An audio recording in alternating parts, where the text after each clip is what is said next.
మాట్లాడదాం అన్న. అసలు ఏం జరిగిందన్న ఆ రోజు? ఏం జరిగింది అసలు? ఇంత దారుణానికి గల కారణం ఏంటి అన్నా? నేను డైలీ పోయి పని చేసినట్టు నా బండి తీసుకొని బయటికి వెళ్ళాను. వచ్చిన తర్వాత ఆమె స్కూల్ టీచర్గా వెళ్తుందని అనుకున్నాను. నా పిల్లలను స్కూల్కు తోలిచ్చింది, వచ్చింది, మంచిగానే ఉన్నది. నేను సాయంకాలం పని ముగించుకొని ఇంటికి వచ్చే వరకు 9 అయ్యింది. 9 గంటలకు అన్నం తిన్న తర్వాత నేను చందానగర్లో టిప్ ఉందని బయలుదేరాను. ఆ బయలుదేరినప్పుడు పిల్లలను అడిగితే తిన్నారా పిల్లలు అని అంటే పెరుగన్నం వేసి తినబెట్టాను. మా అమ్మాయి కూడా నాతో నాన్న నాకు తల తిరుగుతుంది అని అన్నది. అంటే నాన్న అప్పుడప్పుడు ఒక్కొక్కసారి అట్లనే అవుతున్నది కదా అని నేను పెరుగన్నం దాపిన. హాస్పిటల్కి వెళ్ళొద్దా, నాకు చెప్పొద్దా అని అంటే నేను పెరుగన్నం తినబెడతా మంచిగా అవుతుందని నా భార్య నాకు నమ్మించి పిల్లలకి ఏం చేసిందో నాకు తెలియదు అన్న. నేను చూడలేదు.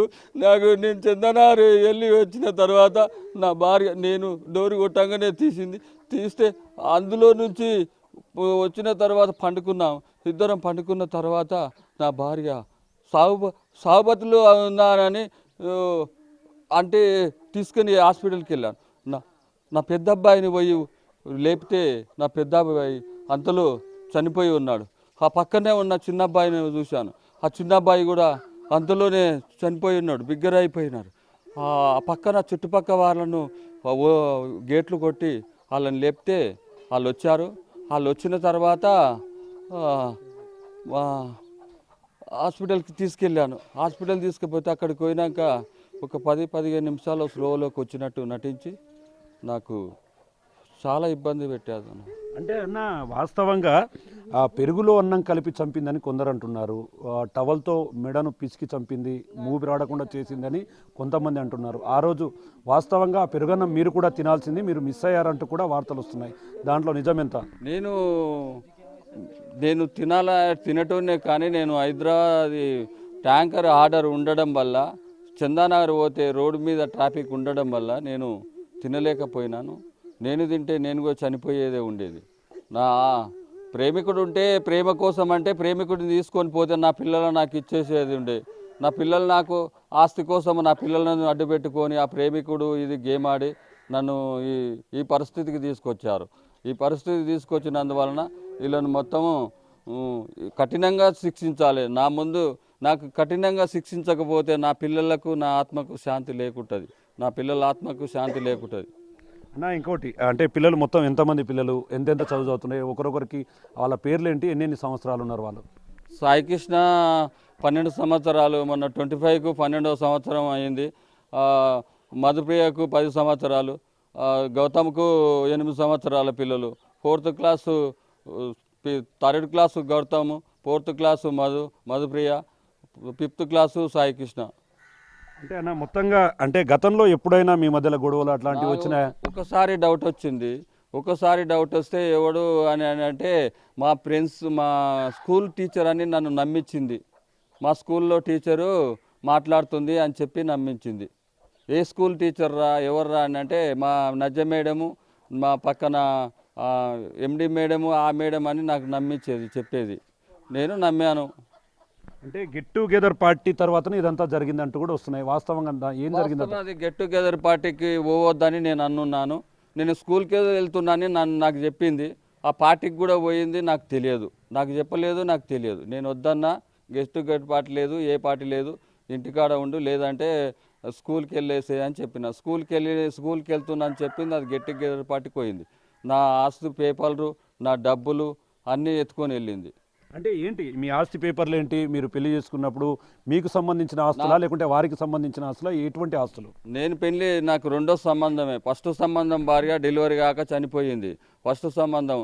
సెకండ్ సంబంధం అని నాకు వాళ్ళు అమ్మాయిని ఇవ్వాలంటే నాకు ఆస్తి పెట్టాలన్నారు. ఆస్తి పెట్టాలంటే నేను భూమి చేశాను, నా సొంత భూమి చేశాను. 2 ఎకరాలు చేశాను. 2 ఎకరాలు చేసిన తర్వాత అక్కడ ఆమన్గల్లో ఒక ప్లాట్ కొన్నాను. ఆ ప్లాట్ కూడా అమ్మాయి పేరు మీదే చేశాను. హైదరాబాద్లో ఒక ప్లాట్ కొన్నాను. ఆ హైదరాబాద్లో ఉన్న ప్లాట్ కూడా వాళ్ళ పేరు మీదే చేసిన. అంటే అన్న, ఇక్కడ ఇన్నాళ్ళుగా అంటే పెళ్ళైన మీకు 13 ఏళ్ళు అవుతున్నట్టుగా తెలుస్తుంది. పెళ్ళైన తర్వాత ఎప్పుడు సంగారెడ్డికి వెళ్ళారు? అక్కడ ఏం పని చేసేవారు? నేను ఈ ఊరిలోనే తక్కువ. నేను ఉన్నదే అమీన్పూర్ మున్సిపల్ పరిధిలోనే ఎక్కువ జీవితం గడిపాను. 30 సంవత్సరాల పైన అయిపోయింది నేను చేయబట్టి, అక్కడ నివాసం చేయబట్టి. ఈరోజు కాదు ఈరోజు ఊరిలోనే తక్కువ, మున్సిపల్ పరిధిలోనే ఎక్కువ ఉన్నా. అంటే ఎప్పుడైనా మీరు ఆమెను సీరియస్గా ఫోన్ మాట్లాడుతున్నప్పుడు అట్లాంటి విషయాల్లో సీరియస్ కావడం, ఏం చేస్తున్నావు అని అడగడం కానీ, అది పిల్లల దృష్టికి ఎప్పుడన్నా వచ్చిందా ఇట్లాంటి విషయాలు? నా ముందు ఎప్పుడు మాట్లాడినట్టు కనిపించకపోయేది. ఏమన్నంటే పేరెంట్స్ మాట్లాడుతురు, ఏమన్నంటే మా స్కూల్ వాళ్ళు మాట్లాడుతురు, మా ఎండి మాట్లాడుతుంది, వాళ్ళు మాట్లాడుతుంది అని చెప్పేది. అన్న ఇంకో విషయం అంటే మీరు అక్కడ పెరుగన్నం తినకుండా వెళ్ళిపోయిన తర్వాత అంటే కొంత మీ వెంబడించారు, మీ వెంటనే వచ్చారు, మీరు మిస్ అయ్యారని మీ వెంటనే వచ్చి మిమ్మల్ని కూడా ఇబ్బందులు పెట్టాలని చూశారని మీ భార్య వీళ్ళంతా చెప్తున్నారు. మీ భార్య చేసినట్టుగా కొంత వార్తలు వస్తుంది, నిజమేనా? మిమ్మల్ని ఫాలో అయ్యారా? నిజంగా ఏం జరిగింది? నా వెనుక వచ్చింది, నేను ఎప్పుడు అబ్జర్వేషన్ చేయలేదు. ప్రతి బండి రోడ్డు మీద వస్తుంది కదా, ఏ బండి అని నేను అబ్జర్వేషన్ చేయలేదు. నేను వెళ్ళాను, చందనారు పోయిన తర్వాత నేను అక్కడ మార్వాడి షాపు వాళ్ళ దగ్గర వాటర్ పోసి తర్వాత ఇంటికి వచ్చే వరకు మా భార్య ఇంటిలోనే ఉన్నది. నేను డౌట్ పోలేదు. అట్లా నాకు నా వెంబడించిందంటే నేను డౌట్ పోతుంటే మా భార్య ఇంటిలో డోరు కొడితే డోరు తీసింది. డోరు తీసిన తర్వాత పండుకుంటా అంటే నేను పండుకుంటలేరా అని పండుకుని ఉన్నాం. అంటే ఇప్పుడు పిల్లలు విషయం తిన్నారని మీకు ఎప్పుడు తెలిసింది? మీకు అంటే చూసిన వెంటనే మీరు గమనించారా? ఆ రోజు వాస్తవంగా మీరు వచ్చినప్పటి నుంచి ఎంత అంటే హాస్పిటల్కి తీసుకుపోవడం ఇట్లాంటివి ఎంతసేపట్లో జరిగిపోయినాయి? 11 గంటల తర్వాత వచ్చి పండుకున్నాను. పండుకున్న తర్వాత నిద్రలో ఉన్నప్పుడు 2:30 ప్రాంతంలో చనిపోయే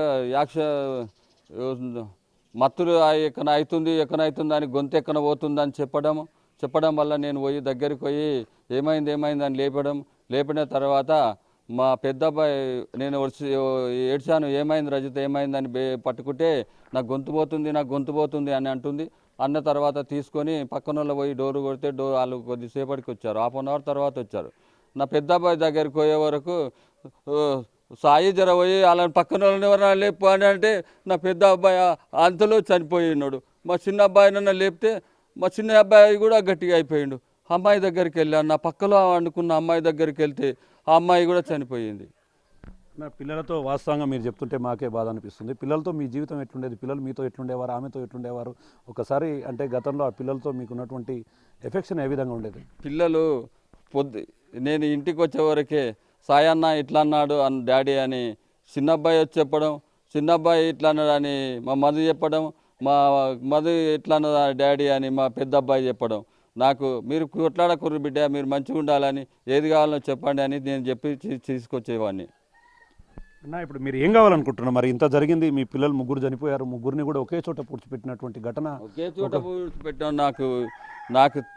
నాకు జరిగిన నష్టాన్ని నేను చాలా బాధపడుతున్నా. నేను వాళ్ళకు కూడా కఠినంగా శిక్ష పడాలి. వాళ్ళని నా ముందు చంపితే నాకు న్యాయం జరిగినట్టు అనిపిస్తుంది. అంటే పోలీసులు ఏమంటారు? ఇప్పటికే విచారణ చేశారు, ఇద్దరిని కూడా అరెస్ట్ చేశారు, రిమాండ్ కూడా పంపించారు. పోలీసులు మీతో ఏం చెప్తున్నారన్న? నాకు పోలీసులతో నేను మాట్లాడలేదన్న, నేను ఏం చెప్పలేదు. నేను వెళ్ళలే. ఒకసారి వచ్చాను, ఫోన్ ఇచ్చారు, వెళ్ళొచ్చాను సార్. ఓకే, అంటే ఘటన జరిగినాక పోలీసులకు ఎన్ని గంటలకి ఈ విషయం తెలిసింది? ఎవరు చెప్పారు పోలీసులకు? ఘటన జరిగినప్పుడు నా కాల్లో మాకు వాటర్ ట్యాంకర్ ఓపించుకున్న ఆయన మురళీ సార్ అనే అతనికి ఫోన్ చేశాను. అంతలో ఆయన అంబులెన్స్ తీసుకొని వచ్చారు. అది ఆ పక్కన వాళ్ళ నాలుగులను పిలిస్తే వాళ్ళు వచ్చి వేసుకుపోయారు సార్. అంటే ఏం విషయం కలిపింది అన్న? పెరుగన్నంలో ఎలాంటి విషయం కలిపింది, ఏంది అనేది ఏమన్నా తెలుసు? అది ఏం కలిపింది నాకు తెలియదు సార్. అది 3 పిల్లలను అయితే చంపేసింది. అది మాత్రం ఉండకూడదు. నాకైతే నా ఆస్తులు తీసుకొని నా పిల్లలు చంపేసి నన్ను చంపేద్దామని చూసింది అంతే. నేను ఆ రోజు పెరుగన్నం తినకపోవడం వల్ల నేను తప్పిపోయినా. చూస్తున్నాం, ఒకవైపు చెన్నయ్య ఈ విధంగా చెప్తున్నాడు. మనం క్లియర్గా వారి ఇంటి పరిసర ప్రాంతాల్లో కూడా చూడొచ్చు, విషాద ఛాయలు చోటు చేసుకున్నాయి. ఇప్పటికే చెన్నయ్య పూర్తిగా అసలు ఏం జరుగుతుంది, తన చుట్టూ ఏం జరిగింది, తనను నమ్మించి ఈ రకంగా మోసం చేసి పూర్తి స్థాయిలో తన కుటుంబ పతనానికి కారణమైనటువంటి తన భార్య రజితను పూర్తి స్థాయిలో శిక్షించాలంటూ కూడా ఆయన వాపోతున్నాడు. తన పిల్లలను ఊరికి సమీపంలోనే ఒకే చోట పూడ్చుకొని నిత్యం కూడా అటువైపు వెళుతూ మనోవేదనకు గురవుతున్నటువంటి పరిస్థితి ఈ గ్రామంలో, మెదక్పల్లి గ్రామంలో కనిపిస్తుంది. ఏదేమైనప్పటికీ దేశవ్యాప్తంగా ఇదొక సంచలనంగా మారింది.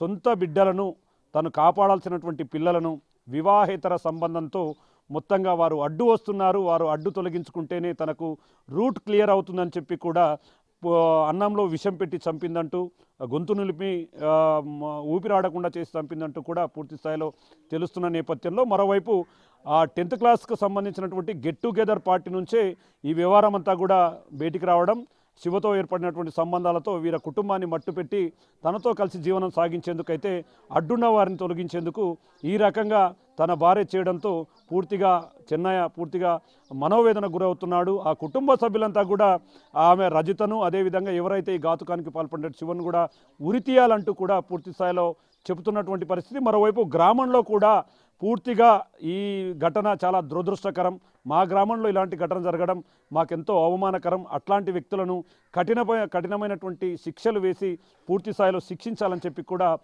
మెదక్పల్లి గ్రామంలో చెప్తున్నటువంటి పరిస్థితి కనిపిస్తుంది. ఇది ఓవరాల్గా అమీన్పూర్లో తన సొంత బిడ్డలను కడతీర్చినటువంటి తల్లి ఘటనకు సంబంధించినటువంటి overall update. Camera person Nageshwar, Shankar Goud, Big TV, Medakpalli నుండి.